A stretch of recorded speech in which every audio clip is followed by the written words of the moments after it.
Hey, this is my retelling of one of Jesus' parables.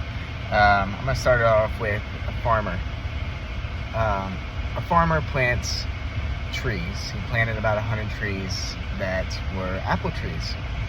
And over the time of a couple, 10, 20 years, they grow. And they were starting to become beautiful trees that grew apples and grew the nicest fruit that, or at least the nicest apples that anybody can get in town. But there was one tree in particular that stopped growing at all. It was stunted, it had no leaves, it was starting to wither away. It was starting to die.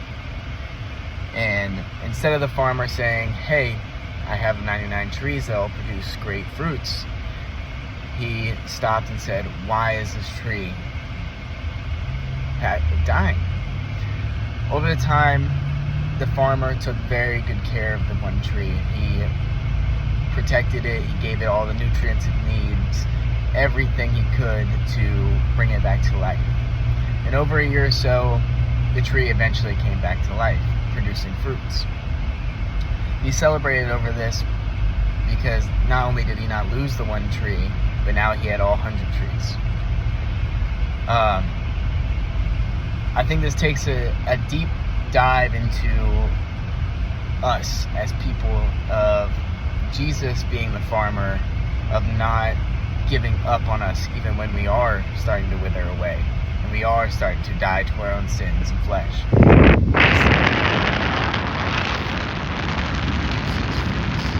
Through Christ. And because he farmed us and trained us and taught us and fed us and given us good health, we were able to produce these apples. And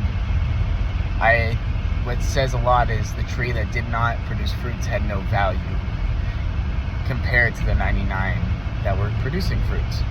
And even the tree that produced no value whatsoever, he still tended and cared to it. And that says a lot about the character of Jesus.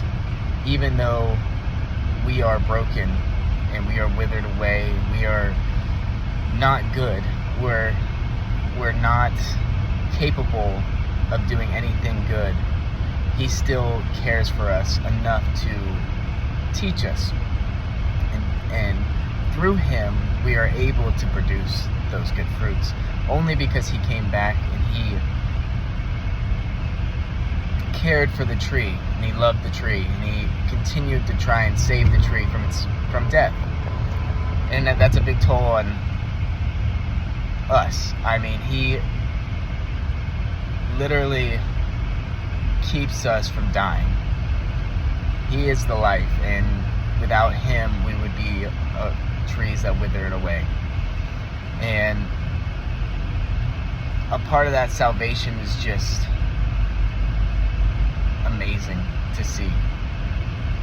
Not only do all of us produce fruits through Christ, but all of us are worth something. All of us are valued. You know, the 99 trees were just as valued as the one tree, but he celebrated over the fact that he was able to bring the one tree back to life. And that's what he does with us. He brings us back to life through the death of our own sins. There's many things that we do wrong, and you wonder why Jesus cares about the one compared to the 99, instead of saying, well, I have so many followers, I have so many people who worship me, I have so many great individuals who want to just love me for me. Instead, he stops and he goes, but what about the ones that don't love me, or don't know me, or haven't began to worship me? He goes and he cares for those things, and he takes care of them regardless of what we have done in our past and our future. Paul's a great example of this, of just being somebody who killed the Israelites and tortured and did a lot of shameful things. And even though he did those shameful things, even though he was a withering tree, he came back for Paul, and he taught him, and he grew him, and he made him a tree that produces many fruits. Our fruits mean a lot, and what we do with those fruits are a blessing through Christ. Not all of us will receive the chance to be blessed in finding Christ, and not a lot of us will be able to experience him in life now. It's a blessing for him to just coddle us and keep us warm and safe through anything, through death, through life, through it all, that he just comes in and he saves us from withering and passing away.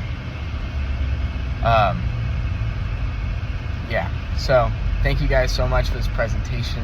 I guess I know it's a little bit on the fly, but I had a hard time thinking about what I wanted to do, and this one just came up to my mind. Thank you. Bye.